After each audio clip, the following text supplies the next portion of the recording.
आज आपण बनवतोय बटाट्याचा पराठा. भरपूर सारण भरलं तरी कितीही लाटला तरी बटाटा बाहेर येणार नाही. तुम्ही बघताय या पराठ्यामध्ये भरपूर आपण सारण भरलेलं आहे आणि पूर्ण पोळपाट भरून आपण पातळ असा पराठा लाटलेला आहे, तरी देखील बटाटा अजिबात बाहेर आलेला नाही. छान असा मस्त काठपाड असा भरून घेतला. सारण जेवढं जास्त भरू तेवढा बटाट्याचा पराठा छान लागतो. जेवढं पीठ तेवढंच सारण आपण याच्यामध्ये भरलेलं आहे. तेल लावून, तूप लावून, बटर लावून मस्त छान असा मंद ते मध्यम आचेवर शेकून घ्यायचा. असाच खाऊ शकता, दह्यासोबत खाऊ शकता, लोणच्यासोबत किंवा कुठल्याही प्रकारच्या चटणीसोबत. तशी आज आपण बटाट्याच्या पराठ्यासोबत छान अशी स्पेशल सुक्या खोबऱ्याची पण टेस्टी अशी चटणी केलेली आहे. तर चला, छोटे छोटे बटाटे 1 किलोभर बटाटे चांगले धुवून घेतलेत, कुकरला लावून घेऊयात. मोठ्या गॅसवर 4 शिट्ट्या काढून घेतलेल्या आहेत आणि मनानेच वाफ जाऊन द्यायची. कुकर थंड झाला की मग खोलूयात.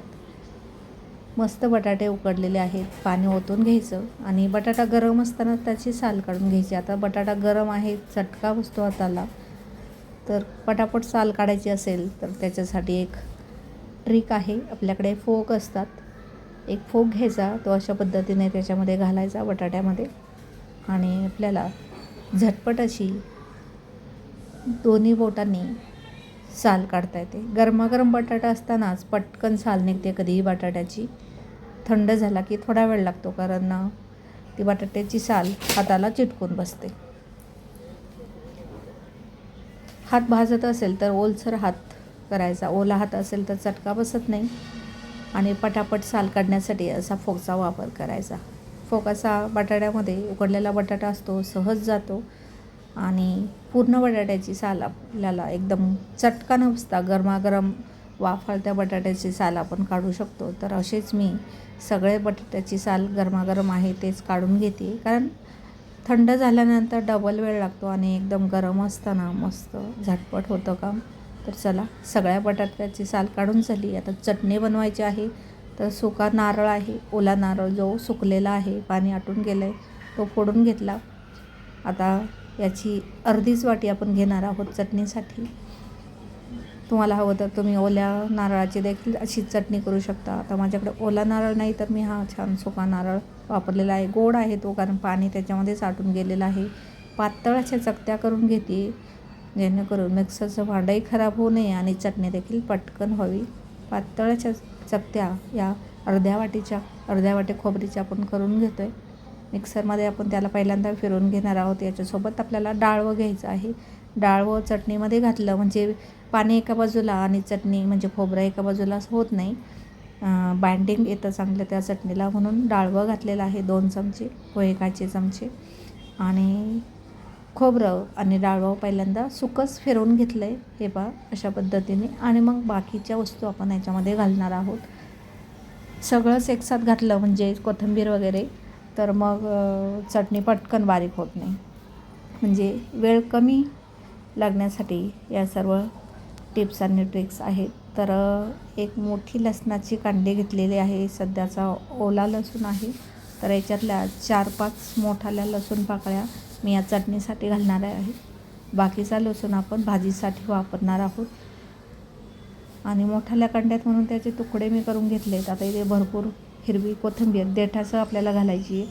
हिरव्या मिरच्या आहेत, थोड्या कोवळ्या आहेत, त्या पुदिना आपल्याकडे आहे भरपूर. तर चटणीसाठी आपण पुदिना कोथिंबीर घालणार आहोत.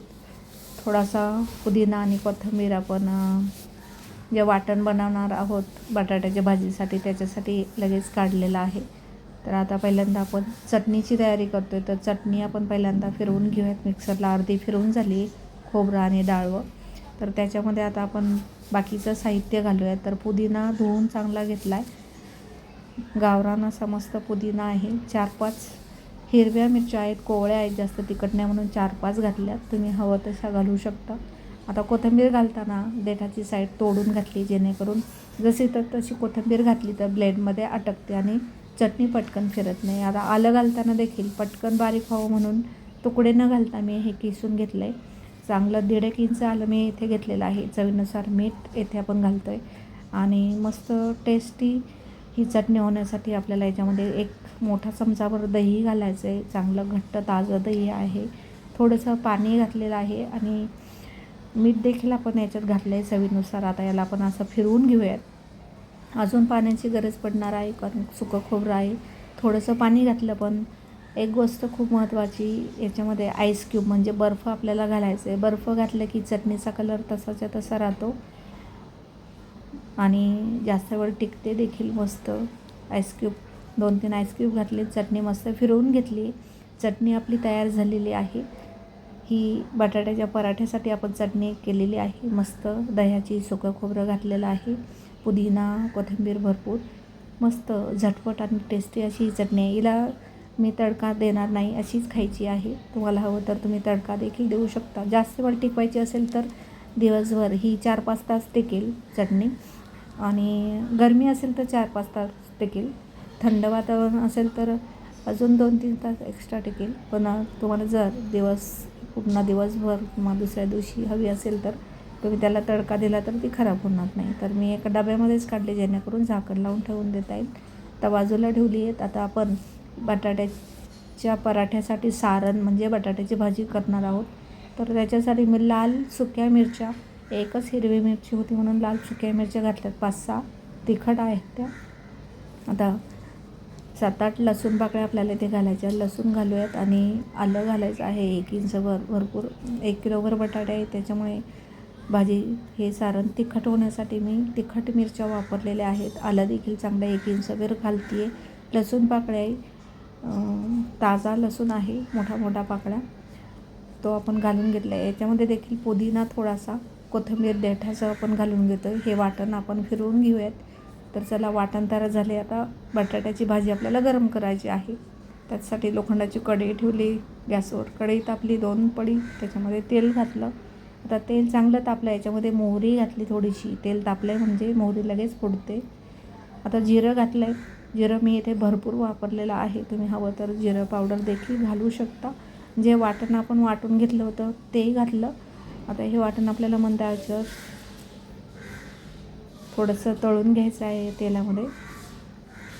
आणि याच्यामध्ये आपण आता बटाटा आहे म्हणजे थोडासा ओवा पाहिजेच, म्हणून थोडासा ओवा हातावरती चोळून घालते.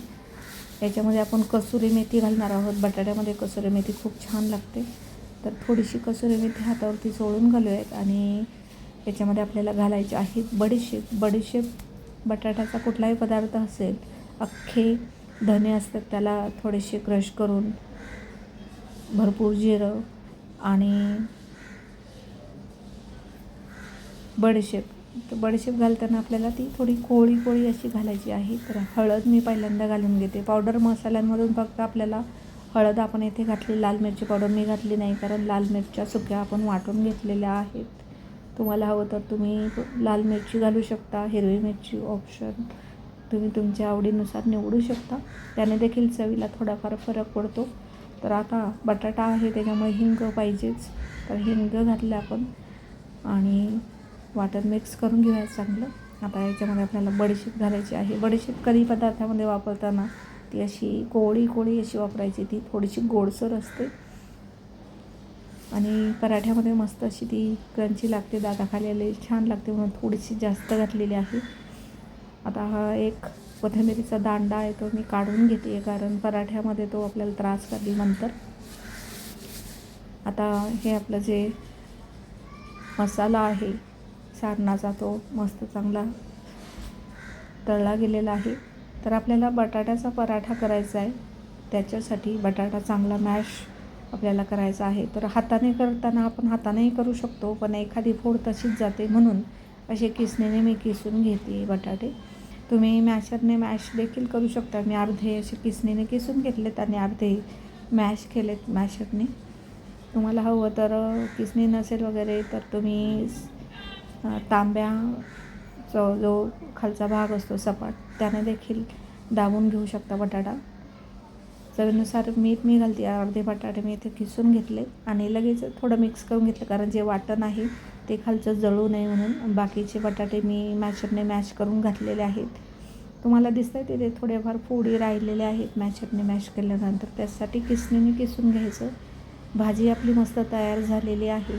आता ही गरम आहे तर आपल्याला लगेच पराठे लाटण्यासाठी ती थंड व्हायला हवी, म्हणून परातीमध्ये मी तिला मिक्स करून ठेवते, म्हणजे चांगली पसरवून ठेवते. तुम्ही बघता ही जी भाजी आहे किती घट्ट आहे, त्याच्यामुळेच मी पहिल्यांदाच दाखवलं की आपला पराठ्यामध्ये भरपूर आपण बटाट्याची भाजी घातलेली आहे, तरी देखील बटाटा बिलकुल पिठामधून बाहेर आलेला नाही. कितीही सारण हवं तेवढं भरा, हवी तशी तुम्ही बटाट्याचा पराठा चपातीसारखा लाटू शकता, तरी देखील बाहेर येत नाही. तर चला पीठ मळून घेतो आहे आपण.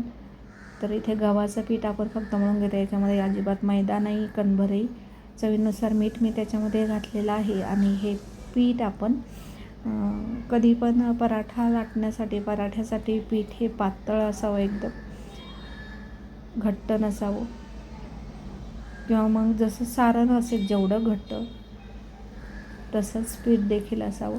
तर थोडं थोडं पाणी घालून आपण गव्हाचं हे पीठ मळून घेतो आहे पराठ्यासाठी, पराठ्याच्या लाटीसाठी. सारण आपलं बटाट्याच्या पराठ्याचं तयार झालेलं आहे. पीठ मळून झाल्यानंतर 5 मिनिट मी साईडला ठेवलं होतं किचन प्लॅटफॉर्म क्लीन करेपर्यंत.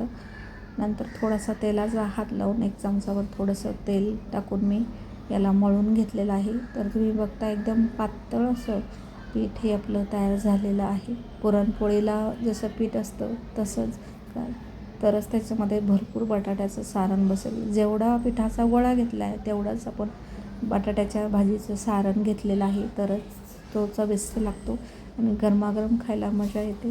तर चला, पिठाचा गोळा घेतलेला आहे, त्याच्यामध्ये तेवढाच गोळा आपण सारणाचा घेतला आहे, म्हणजे बटाट्याच्या भाजीचा. तो त्याच्यामध्ये घालून घ्यायचा. पुरणपोळी आपण जशी करतो तसाच, मोदक करतो तसंच सारण भरायचं. तुम्हाला हव्या त्या आकाराचा तुम्ही इथे पराठा लाटू शकता. मी इथे गोल लाटून घेतला आहे. आणि पराठा खूप पातळ नसतो, पण मी तुम्हाला दाखवते तुम्ही खूप पातळ देखील हा पराठा लाटू शकता, चपातीसारखा, त्याच्यापेक्षाही पातळ, तरी देखील बटाट्याचं सारण बाहेर येणार नाही. तुम्हाला हवा तेवढा जाड पातळ तुम्ही लाटू शकता.